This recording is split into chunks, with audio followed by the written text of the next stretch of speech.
North Macedonia is gearing up for its sixth presidential election since independence from the former Yugoslavia, and the first since the country was renamed last year. 3 candidates have entered the election race, vying for the trust of voters. The burning issue of the election is the recent Prespa agreement with Greece, something which unblocked the country's aspirations for EU membership.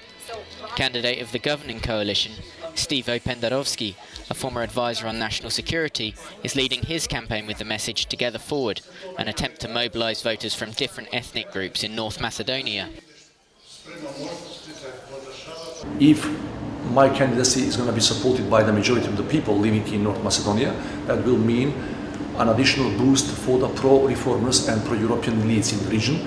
And of course, we'll say to the people, to other countries, that this is the way forward. Only by resolving the so-called frozen disputes, which unfortunately still are around us, for example, Belgrade-Pristina. His right-wing opponent, University professor Gordana Silanskova-Takova, entered the campaign with the slogan, Justice for Macedonia. She believes that the Prespa agreement, conditioned by the change of the country's name, is degrading for the entire nation and should be revised. Their politics totally disregards international law, despite it being a fundamental value of our constitutional order. And all that, in the name of the Prespa Agreement, good neighbour relations are not built by ignoring dignity.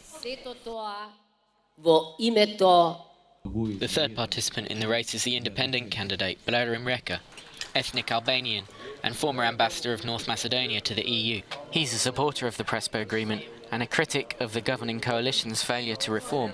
It's time for Macedonia to start building a republic with the rule of law, fight against corruption and organized crime, and also reform in public administration. Why? Because I think that only with these 3-4 main preconditions we could be new member of European Union in the future. The first round of the election is scheduled for 21st of April. The election result is a test for the support of the Prespa Agreement, which resolved a long-standing dispute between Greece and North Macedonia about the name. The implementation of this agreement is of the crucial importance for North Macedonia's aspiration to receive a green light for European Council in June to start the membership talks. In Skopje for Euronews, Borjan Jovanovski.